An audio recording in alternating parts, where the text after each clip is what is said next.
Hello and welcome. Today we are reviewing the IFlyTek AINote Air 2. This was sent to me for review, however that will not bias my opinion in any way, shape, or form. I was mostly interested in this guy because I take a lot of handwritten notes. I'm also in school right now trying to get a new degree, and that requires a lot of handwritten notes, memorization, and this has a really neat function where it records the lecture or whatever that you're listening to, meeting, etc., because it's actually built for professionals. So you take this into your meeting, you take this into your classroom, you hit the record button, which I'll show later, and it's supposed to record and then do a live transcription on that, and then you can follow your notes. So that's one portion, and then it's also supposed to have some nice writing to it because it's supposed to feel like actual pen and paper or pencil and paper. And then last, it's also got some other neat features such as a programmer and some other things. So we're going to go through all of what this device has to offer in this video. So without further ado, let's dive in. So doing a quick overview of the device, you've got the screen, which is an e-ink screen. Up here, you have a speaker. On the bottom here, you just have some wireless lines. On the side here, you have a line to line up with your pen to magnetically attach to the side of the device, which is pretty nifty. And then on the back here, it is nice and slick. I didn't clean this off on purpose. This is me been using it for about 2 to 3 weeks, and it's got some fingerprints, but it's not too bad. Then you've got a 5 megapixel camera with flash up here on the top. On this side, I don't remember what these were. I don't remember if those are speakers or if the speaker is up here on the top. Then you've got the power on off button and along with a fingerprint reader right there. As you can see, it is incredibly thin and small and looks absolutely great. It's made with aluminum, very lightweight at 0.5 pounds.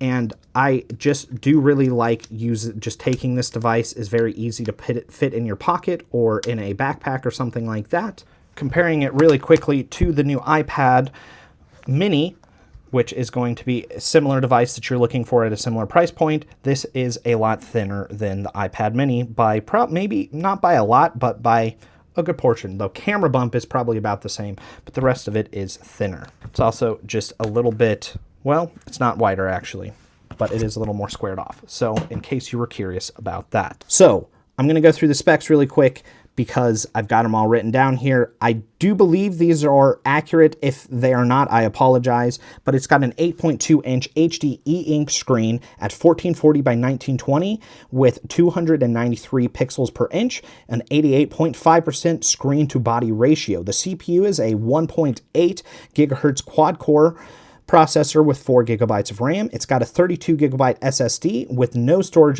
expansion. Once again, I think if they would have added a storage expansion, that would have been good, especially since if you're recording notes, 32 gigabytes is not very much space, and I feel like you're probably going to need more if you're actually using that on a regular basis and you're wanting to keep those notes instead of deleting them on a regular basis, because 32 gigabytes on top of a lot of recordings is not going to get you very far. It does come with Wi-Fi 6, which is impressive. It's got Bluetooth 5.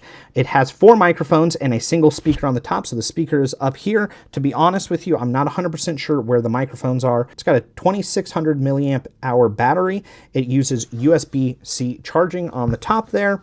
You can transfer things to and from device hardwired or wirelessly. It has a 5 megapixel camera with flash for document scanning. Again, I didn't like that very much, so I would avoid that personally. The dimensions are 7.6 by 5.4, and it weighs 0.5 lbs, and it runs a custom Android 11 system.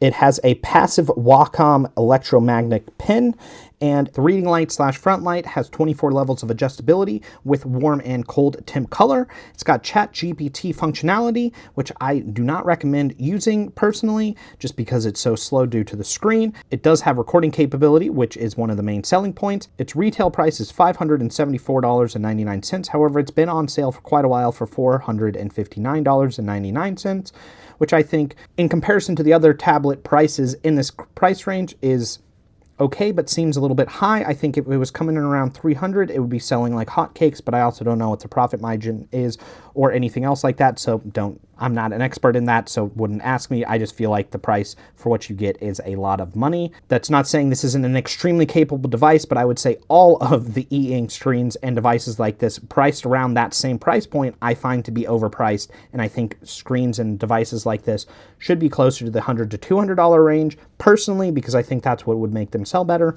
But again, not an expert. Don't go off of my opinion for that. It does have voice to text. It supports up to 83 languages, 14 of those for transcription, 7 for translation, and 83 for handwriting to text. It does have writing and voice sync, which is pretty awesome and works well. There was some way that I was able to download the Kindle app. However, I have no idea how to get back to that. So to unlock this guy, you've got two options right here. You can press the button to unlock. There is a fingerprint scanner on this, which I found to be pretty accurate, or you can put in a PIN code. But so you guys don't steal my PIN code, I'm going to do the fingerprint reader. So once you get inside here, you're going to have all of your notes right here, and then a little button on the bottom here to switch over to the different types of notes that you have. So there, it doesn't really go down. Instead, you're going to go sideways. And then on the top here, you've got notes, you've got your schedule. So like I said, it's got a whole schedule section of calendar. You can do your notes and it'll remind you your to-do list. Focus star, what that means is that when you're taking a note, if you write a star, it will automatically populate this, which I can show off in a little bit. And then there's also some other things with circle and stuff that'll show, and then you can have a rundown of everything. And then you've got your reading tablet, which is essentially just your bookshelf, so you can download PDF documents and stuff like that onto this device. It does come with the user manual, which just makes it kind of easy to kind of go through, so you can kind of look around and see everything that this can actually do, because it's a lot, probably more than we have time to go through with this review, because I don't want to just go through everything. I'm going to try to keep it kind of fast. And then you can also have your Office Center where you download all your different documents that you can go into. For example, I've got just here just some notes that I've made. Keep in mind, it's not using a super fast chip, and more importantly, the screen itself is isn't super quick either. So I'll go more in depth on that here in a little bit. But as you can see, the screen itself is actually pretty nice when you're looking through just a Word document. I know that my camera quality is not the best here, that you can't see everything as well as I can with my eyes, but all of this is very easy to read. And then you can do note taking on it if you want. And then what's nice with the pen is if you flip it over, you can then do erasing and erase stuff. And I have no idea if I was about to say, I think the page switched. So then you can go on to the other side and you can erase that, which is just nice. So if I wanted to, oh, I want this antibiotic or something, I can click that if I want to, which is pretty neat. And then if we go back here, you can also go to your OneDrive if you want to. For example, I have my OneDrive set up there that you can easily go through and grab your documents off that. And then last, you can put stuff into the internal shared memory, which means that when you plug it into a device via the USB-C port on the top, it allows you to have all of your notes and recordings that you can then put on your normal computer. You also have a setting on your phone or something like that that shows you all of the notes as well. So now that I'm logged in, if I go to my notes, as you can see here, I've got all of my notes here on my phone. And what's nice is I can go into that and then I can click play and I can play this lecture if I wanted to. I also have the auto transcription already of that lecture that I have that I can just read through on my phone without actually having to transfer it. I believe I can probably maybe download this too, so I can not move that. What if I do this? If I can do export to MP3, then I can save that to files or something like that. And then there's my bio lecture that I could then bring up on my computer or just listen in a different program. So that makes it nice and easy to see your notes. All right, so let's actually do some of the note taking here. So you can click write, which will start a new note, and then I can just put new note at the top here. And then it will auto-populate the title right there from my handwriting to text. And then I can say, hello, how are you doing? ? which is nice. This does feel nice and responsive. There is a little bit of lag when I'm using the pencil that I can feel. However, it's not too bad. As for the handwriting experience, it's pretty good depending on the different pens that you use. So you have a pen, like just a normal ball pen, a pencil, a really nice kind of stylus, I guess you could say, and then a paintbrush. I like the paintbrush personally, just because that way if I have a really light line like this, it's light and it is pressure sensitive, and then if I have really hard pressure, it then does a harder line, which I enjoy. And then of course on the back here, you have an eraser, so you can erase, and it is kind of by pixel or whatever you want to call that, which is pretty neat. And then last but not least, if you go to some of the settings up here, you can translate all of my handwritten text into actual text like that, and then you can export that if you want, or you can have the full, which just shows you, instead of doing the handwriting, it goes straight into the text for easier reading. Some more features that you have on the top here is you can change your different templates depending on what you want. There's not a whole lot of templates, so we'll just go through those really quick, but there is enough to, I think, satisfy most people probably at the bare minimum. And then you have your share, so you can do web, Word, PDF, and then if you have a recording, you can do MP3, which I will show you here in a second. Right here just shows the recently opened, and then if you click the three dots, you can refresh the screen. You can have which type of style you want. So if I didn't actually want all the dots, or I just wanted lines, or I wanted more lines, you could. I personally like the grid the most, so that's the one that I chose to go with. Then you can delete the page, sync, page management, search, encipher, and delete. Next, you can also quick switch apps, so I can quickly press that button, and then I can jump into other things that I've recently opened. Last, if you click over here, you can turn on wireless, Bluetooth, you can mirrorcast it, airplane mode, refresh the screen, screenshot, rotation, so you can make it rotation lock or not, send feedback, and then there's some more settings. The brightness modes are pretty cool, so right now I have it off, but you can do low light, you can do dark, and then you can do custom. What I just did is when I went into the settings for custom, I made it so it was as bright as I could make it, and then I have low light, and then I have dark, which is a little darker, and then off is going to give you the best battery life because it's going to ensure that you don't have anything on with the screen, which means that you don't have a backlight on, where all these other settings, you do have a backlight that turns on. Next, you do have speakers that you can hear what the recordings and stuff are, and then like I said, your different shapes for your pens, and then how thick your brush itself is. So that's the majority of the features that we've gone through so far. Down here you do have some AI functions that I think you actually swipe like this. It is, like I said, not the fastest thing, so it takes a little while. Personally, I'm not a fan of this because A, it's way too slow, and I just think using a computer for this is a lot better. Also, the typing experience is a little bit slow, as we'll see in a minute. So let's do can you, and I missed that, explain, missed that one too, photosynthesis. The keyboard is actually pretty responsive. It's very accurate. Me messing up here was my fault. It wasn't the chip not keeping up, but as you can see, the screen was a little bit slow, so it was one of those that it makes it a little harder to know if you're hitting it or not. So as you can see, it pulling up stuff, it's not that it necessarily does a bad job at giving you an answer, it just is so stinking slow. One other thing that you may or may not be able to see, which is inherent of these screens, is sometimes you get a ghosting effect of what's been on the screen, which is why it allows you to have a refresh that then cleans up the screen. Anyways, I'm not going to wait for this thing to totally fill up just because I think that's going to take way too long.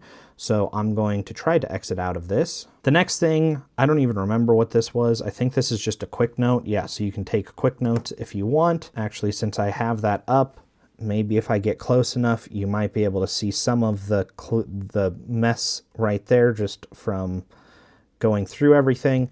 Again, as you can see, the screen is not super high hertz, so it takes a little while for it to register what you're wanting it to register, but it's not too bad. You get used to it. And now that I've done that, it's okay. I still have a little bit of stuff right there that it should have refreshed better. There we go. Now it's gone and it looks good again. The next thing that I think is the main selling point of this guy is going to be the record function. So when I click record, it will start the recording right away, and it's up here. It's cool. You have a speaker, so it's obviously showing me where I am right now in the room. That way, if you have other people in the room, it'll come up. It's supposed to also say names and stuff. I'm not 100% sure. Maybe if I click this, the multiplayer mode is still being optimized. Okay, so that's probably going to be the thing that activates the different speakers. I don't know what that button does, so I'm going to stop doing that. But anyways, as you can see from the live transcription, I'm hoping that this is showing enough of it that you can read what I'm talking about. And then the cool thing is, if I write something and then I'm just going to sit and ramble a little bit more before I go into the specs, the pros and the cons that I have with this guy, it will do a recording, and then when I'm finished, I can click finish, and then right there you can transcribe it if you don't have an internet connection, because this doesn't work unless if you have an internet connection, but it will transcribe once it has an internet connection. You can choose to speed up the times, which I personally like, because when I'm listening back to stuff, I'm almost always at 2 times, if not 3 times faster. So I enjoy that you can speed that up or slow that down. You can also do the different volume of how loud it is. The speakers on this are a little bit tinny and not great, which I think you could expect from a device that is so thin and lightweight. So I don't think that's really surprising to anyone. And then also by clicking the next or back, it just goes back or forward a sentence. But what I really like is I can click right, and it will immediately jump to where I wrote that in, and then I can not only read everything, but I can also see exactly what was being said there as well. And then I can view the full article where it shows everything that I'm doing, which I can skip around anywhere I want to actually hear the audio. And I think that is the main selling point of this guy, and why it is so expensive is that feature alone, which is actually pretty awesome. However, with modern phones starting to have this same capability with AI coming to it, I think it's becoming a little less of a selling proposition, as if your phone can do it and might have just as good or better speakers, it makes it more. But that's probably shouldn't get into that with a review for this particularly, but I'm just saying I think there's some drawbacks to this as well. Up here, again, you have more AI. You can insert photos or documentation, and then you can also export, like I said, the recording files or the Word and everything like that, email sharing, all that kind of stuff. And then last but not least, I took a ton of notes on this, so I'm just going to go through some of them really quickly while I'm talking, and maybe do an unboxing and show you the unboxing of this guy, or some more footage of this with some B-roll while I'm going through it. But writing does feel like paper, but handwriting seems more sloppy than in real life, as in I felt like I wasn't getting as clean of handwriting as I do when I do in real life on pen and paper, but it wasn't too bad. And with me using this the more and more, that's actually improved. I wish that it had a hover over like the iPad does, just because I think that would make writing just a little bit easier. However, you still do have shadow in real life, along with a nice pointy tip that you can write, so that's not that big of a deal. But it was surprising to me coming from my iPad, which is the main thing that I usually take notes on, to this, because it was a very different experience. Battery life is actually pretty excellent when you are just using, especially without the backlight. Even with the backlight and just doing handwritten notes, it takes a long time. Standby mode is also a lot of time. However, if you're doing that live transcription and stuff, it blows through battery really quickly. I went from probably 60% to maybe 20% with one lecture that was about an hour and a half. Didn't realize that. Tried to record another lecture that had about 20% battery life. It went down to 5 within 20 minutes, and I ended up having to stop the recording and couldn't take normal written notes anymore at that 5%, because I think there's some battery savings in there. So you are going to want to make sure that if you're using this constantly for recording and stuff, that you're plugging it in to recharge it regularly. However, if you're just using it as a note device, it's going to be one of those that you're going to have really good battery life. The pen does magnetically attach to the side here, so you've got a little bit of a kind of dash or line there on both the pen and this that it connects to magnetically. It's a pretty good magnet. It's not too bad, but it does fall off semi-easily if it's bumped, but I enjoy that. Also, the pen itself does not require any type of battery or charging. It's simply just the stylus from the pressure. It does everything, and then same with the eraser. The eraser does move around a little bit, which is kind of interesting. Since I'm trying to go to a new page, at first I thought you had to go to the end page in order to add something. Instead, if you click down here and then it shows something, you can click this button right here. It will add a new blank page right next to that. And now if I grab this lasso tool and I go around, takes a little while, and then what I can do at that point is move it around. However, my biggest frustration with this is, as you can see, that is horrible. That is so bad. So if I'm trying to have that just move up to a very specific spot, takes way too long, in my opinion, to make that a viable thing, which is really frustrating to me, because that to me is one of the biggest positives of a digital writing device, is to be able to move my text around wherever I want it to. And as you can see, it's just, that part is just really slow. Some other features that you have, you can automatically delete it. I have found that due to the pen position, this position, that I do click that on accident semi-regularly when I'm writing, but I think they did try to avoid that as much as possible by having some room there. My first impression is that this seemed kind of half-baked, limited for the price, because it is very expensive at $459 on sale, or $550 to $574 when it's not on sale. It just seems like a lot of money for a product like this. However, it is pretty in line with the rest of the tablets that are kind of e-ink tablets like this. So that's not too surprising now that I've done a little bit more research.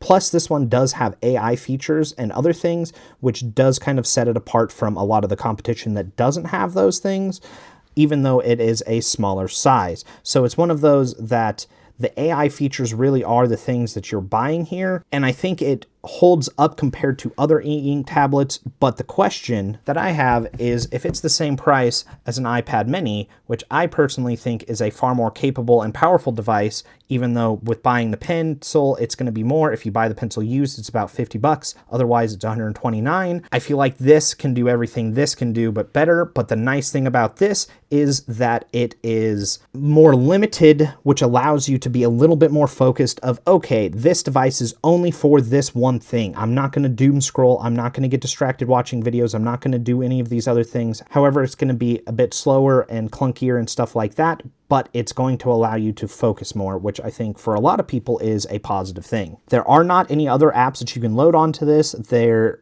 I think, planning on adding integration to some other apps, but for the most part, this is very limited on what I've kind of gone over with the notes, the calendar, and you reading is pretty much the entirety of this. It's not like you have even though it's running Android, you don't have all of the Android apps that you can download onto it.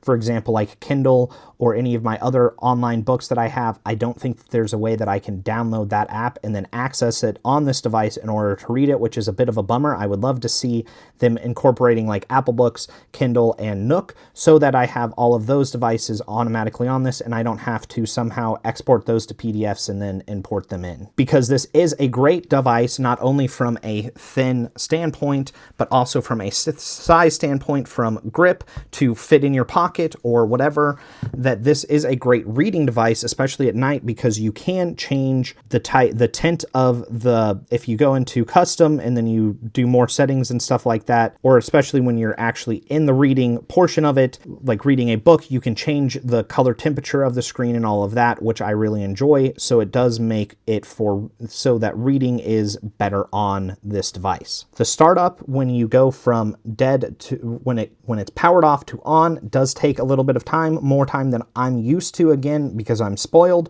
It's probably about 30 seconds, which in 2025 is not that long, but compared to devices that start up in 7 to 10 seconds, it feels a little long in the tooth. There is no color. This is only a black and white device. One thing that I also don't like is that I can't zoom in or out on this device at all, which is a little frustrating just because that's a thing that I personally enjoy a lot. It does not sync with anything like your phone or Apple or Android or anything like that. They are planning on trying to bring that, but they have not yet.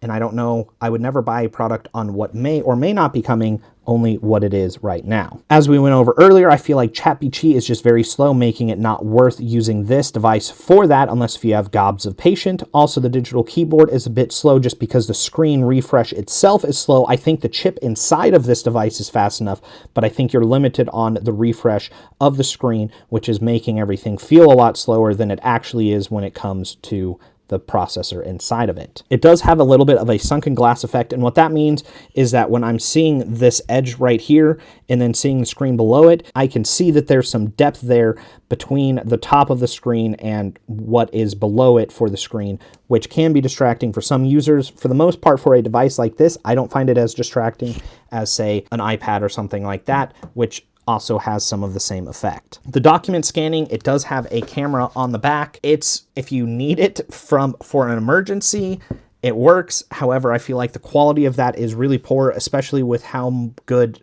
smartphones and tablet cameras are. I would recommend using a tablet or your phone to do a screenshot or upload something over this guy in particular, just because it's not the best. The build quality and feel of this is great. It feels very well made and very high quality. I don't have really any wobble in the power button, pretty much none at all. The pen feels pretty good, and then the device, with it being aluminum, very thin and everything like that, I think is attractive. Like I said, writing on it is good. In general, this feels like a high quality, very nice device. But I have not compared it to any of the Remarkable or Supernotes or any of the other tablets because this is the first time I've owned a tablet like this. I do prefer my iPad personally for handwriting just because I think it feels a little bit better, but there's a lot of asterisks and associated with that I'm not going to get into that. That does come down to personal preference. I think most people would probably prefer the handwriting on this compared to the iPad, just because a lot of people complain about that, unless if they get a specific screen protector on the iPad that makes it feel more like pencil. Anyways, that's a totally different topic and video, but it's one of those that I still personally prefer my iPad over this, but I like this for really quick notes or like going into a meeting or going into just quick notes. I find this to be better. I find my iPad to be better for really complex notes though. But for recording lectures and stuff, this thing is really nice. And I enjoy it a lot for that because it works well and allows me to be a little more not have to capture everything in my notes because I can go back and listen to the recording, and it also has a transcript of that recording allowing me to not be as obsessed of, oh my gosh, I'm going to miss something, which I do really like. I do like how clear the white is too. I guess for some of the other tablets, when you have the backlight on and stuff, it can really look bad, and they did an excellent job with that. However, there are quite a few cons that I dislike. I felt like aggressive note-taking on this is a little bit tough just because you're limited in the amount of space that you have. If you're one of those that you like to take brain maps or something with a large canvas, you're not able to do this on that because you're limited to just this canvas right here. I did show you that you're able to add a page before or after, and then you can also delete.